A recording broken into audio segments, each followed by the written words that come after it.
This is a video I wanted to make for a while, but it's something I really wanted to think about.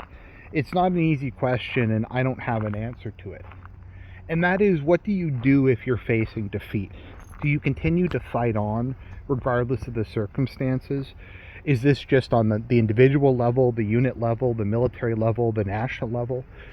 Is it really always the honorable and admirable thing to do to fight on when there's no hope of victory? And just get a lot more people killed when the end result is going to be the same. And I don't think there's an easy answer to that. Probably because, as with a lot of things, it's so heavily dependent upon the individual circumstances. Is it part of a larger war? How bad are the surrender terms going to be? Is there any real chance of regime change, or your opponent gets tired, or if you resist long enough you might get better terms? There's a lot of things involved in this, and I guess that's kind of the question we have to ask ourselves with the whole Ukraine situation, wherein is there a certain point where the whole thing becomes hopeless and it's no longer the honorable thing to do to fight on for your country, but you're just going to have to face the music and accept that you're going to have to take losses from Russia?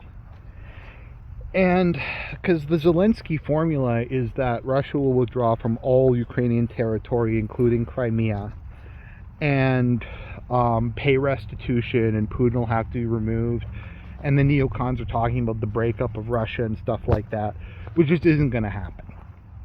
Even if they were able to retake Zaporozhye, and I forget what the other one is, the other one in the south, they aren't going to retake Crimea. I think Russia would use nuclear weapons before they surrendered Crimea. So is it better to just keep fighting on in face of these maximalist peace terms, getting everything you want, or is it better to surrender or come to a somewhat humiliating peace that acknowledges that kind of the realities of the situation? And it's difficult. And let's just go through maybe some historical examples and say, like, was this it smart or bad in this situation? Now, a country I've praised a lot in the past for their willingness to sacrifice in the face of certain defeat is Serbia.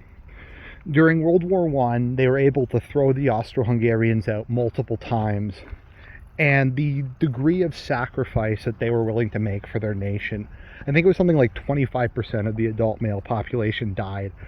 They took horrific losses, and they wound up having to bring in the Germans and I think Bulgarians in to put down their opponents. Now, was this smart? Would it have been better for them to say, look, there's no way we can stand up to the Central Powers, our allies are too far away, they can't provide us with adequate support, maybe we should just capitulate and give up? And I think there is a case to be made for that maybe it would have been better. Serbia would have been less destroyed and few people would have died. But if you look at it in the overall context of the war, that the Germans had to pull people from elsewhere, it kept a lot of Austro-Hungarian troops who could have been used against Russia or against Italy tied up on that front. It inflicted horrific losses on Austro-Hungary. It basically a front of the war that should have been resolved very quickly just dragged on and on and on. So the argument could be that Serbia was taking one for the team, that while their individual situation was basically a foregone conclusion, it did help out in a lot of other fronts in the war. Maybe Germany could have had more troops for an attack in the west, or beaten Russia a bit quicker, or maybe Austro-Hungary could have done better against Italy. We don't really know exactly, but I think the case can be made that the heroic sacrifice was done in the pursuit of a higher goal. You also have the case, obviously, that we often give of the whole Battle of Britain, where continental Europe had fallen, and basically it was just down to Great Britain versus Germany.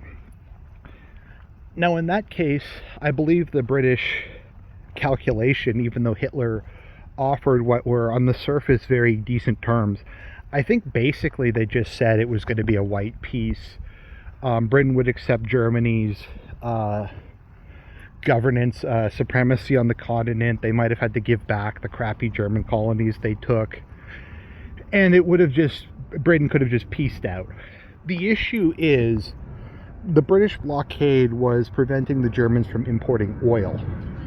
And so long as the blockade existed, Germany was on a ticking clock before the military machine collapsed. And if Britain let up, even for a little while, the Germans could have imported oil, their panzers could have run, and with their superior industry, they might have been able to build up enough aircraft and ships to challenge Britain on the open seas, or to eventually conduct Operation Sea Lion. So Churchill and the British government made the calculation that even though the situation looks really grim, it's the best we can do at the moment. Even if we have to subject the British population to horrendous conditions and constant bombing, it's worth doing in pursuit of a greater strategic goal. Maybe another good example during the fall of France is, I think it was the garrison at Calais, which Churchill ordered to attack the German army. It was like 1,000 dudes versus like several German armies, and they had a 0% chance of winning. However, it delayed the Germans in time for the Dunkirk evacuation to get hundreds of thousands of men out. So in that case, you could argue it was honorable for those men to go to their deaths knowing that they had no chance of winning, because it was part of the grander strategic situation. There's also the whole thing, what are the surrender terms going to be?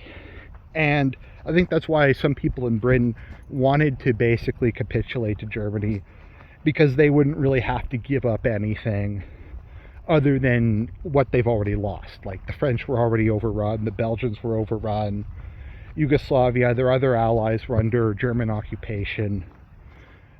Why does it even matter? Like, why do we keep fighting?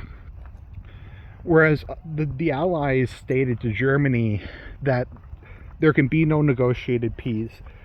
It's unconditional surrender or nothing. And unconditional surrender means unconditional surrender.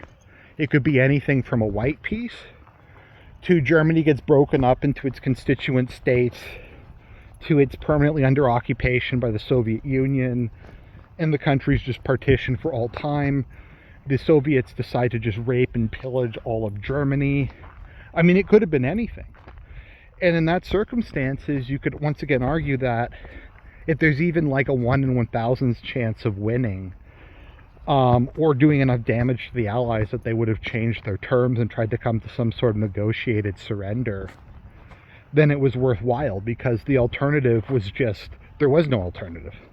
The alternative was the total destruction of the German nation for all time.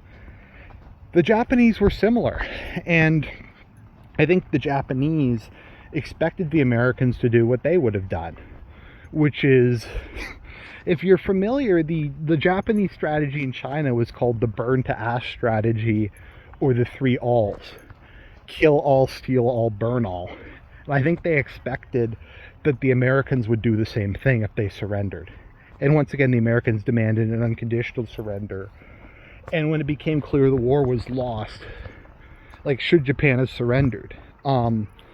After they lost most of their fleet, before America just started to firebomb the home islands. And I guess in the context of what they thought was going to happen, they probably just figured it doesn't matter. They're going to kill everybody either way. Either we bloody their nose to the point where they offer us some sort of a deal, or we just capitulate and they rape and pillage Japan. And ultimately, in that case, well, you can talk about Japan being a puppet state and America enforcing democracy and a liberal constitution and stuff. Japan came out of it pretty well. There was not, like, it was not raped and pillaged. I'm sure some soldiers misbehaved, as soldiers are wont to do, but there was no systematic destruction of the Japanese nation. America helped to rebuild it. They became one of the largest economies on earth, and they're good friends to this day. But at the time, they didn't know that. So I know I'm kind of jumping all over the place, but that's kind of my point, is there's so many different things to keep in mind. Is it part of some larger strategic vision? What is the alternative? Can you expect at least some sort of negotiated peace that lets you keep something? How much are you willing to accept? And the narrative you see a lot from the pro-Russian people is at the start of the war, you had a peace process that almost went through, except Boris Johnson and the U.S. scuttled it. And the terms were, Ukraine was going to give up Crimea. The Donbas republics were going to become autonomous regions that were still nominally part of the Ukraine. Ukraine was going to pledge eternal neutrality, but be allowed to join the EU. And they were going to have a limited military. And basically become a joint protectorate of NATO and Russia, with each side guaranteeing its independence. Now, would have Russia actually stuck to these terms? Probably not. But the narrative, at least, is basically Russia was just demanding what they already had. The territory they had already occupied, Ukraine was probably not going to be able to retake any of it. So it was just an acknowledgement that things were the way they are, versus holding out hope that somehow they would be able to reverse the situation, retake Donbass and retake Crimea, and destroy Putin's government. The claim, which I don't believe, is that they wouldn't have annexed the Donbas republics, and they would have taken Zaporozhye and I forget what the other southern provinces that they took, because they took 4 oblasts in addition to Crimea. So the thought is, well, if they had have just come to a terms at the beginning of the war, Russia never would have occupied the territory. They never would have had the completely legitimate ethics in video game referendums that were like 99% of the public or whatever voted to join the Russian Federation. Voted. Just as a side note, as I've said many times, I don't believe electoral fraud is metaphysically possible. I do think those areas probably would have, at least the 2 Donbas republics would have voted to join Russia, and I do think the Crimean referendum probably, even if it wasn't held under the optimal ethics in video game journalism standards, that it would have voted to join Russia. But the margins they did just really strain credulity. Like, if you're going to have an unethics in video game referendum, maybe do it like 60-70%. Once you get up to 90, it's too obvious. It's too obvious that something is going on there. But sorry, complete side note. And now we're in a similar situation where Ukraine wasn't in a good position before the counteroffensive, but they still had a functional army. They still could put up a lot of a fight, and it would have been very expensive for Russia to try to go through and take the rest of their territory. And they might have been able to get some sort of deal where they only surrendered the 4 regions they lost. Because I guess the calculation would be, look, there's nothing else. We aren't going to be able to retake it. Either we give up now and acknowledge the situation on the ground, or we keep fighting and we make Russia angrier and angrier and make them expand their war goals until they take even more of the country. Now, I think ultimately what Russia will take is what they have now, the Kharkov Oblast and Odessa, and the remainder of the Ukrainian coast. I think that's their war goal. I don't think they have any real desire to occupy Western Ukraine. I think Kharkov and Odessa are seen as Russian cities that were big successes of the Nova Russia project back under, I think they were built up by Potemkin. I could be wrong though, because Catherine the Great basically made him an autonomous viceroy of the whole Ukraine region after they retook it from, or after they captured it from the Ottomans and the Crimean Khanate. But I digress. So, should Ukraine surrender? Should they try to come to terms? Well, they did try to come to terms. You had the peace conference in Vienna where they didn't invite Russia, and they came to terms there, and they like signed a peace treaty, and they're like, it's over, boys, the war's over. I mean, Milley stated multiple times that the war's over, Russia's lost, everybody can go home. I don't know. Maybe post down below what you guys think. I'm kind of up in the air on this one. I get that you don't want to give up part of your country. I get that you don't want to surrender. And I get that a lot of people would rather fight to the death.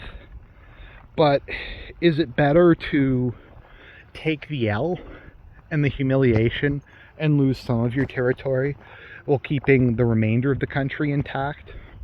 Or to just fight to the death if there's no obvious way of dealing with it? I think once again, maybe at the beginning there was a strategic point to the whole thing, that the war combined with sanctions was going to destroy the Russian economy and force better terms. That clearly didn't happen, and that's clearly not going to happen. So I don't see any grand strategic picture. I don't see any long-term hope. And after the spring offensive is over, they're just not going to have anything left. Zelensky's going to do his total mobilization, which is basically just going to grab every male in Ukraine, throw them into combat with minimal training and like light, small arms, and just run into Russian machine guns and mines. And that's basically all they have left. So let me know what you think in the comments. God bless everybody. Hopefully this war ends soon.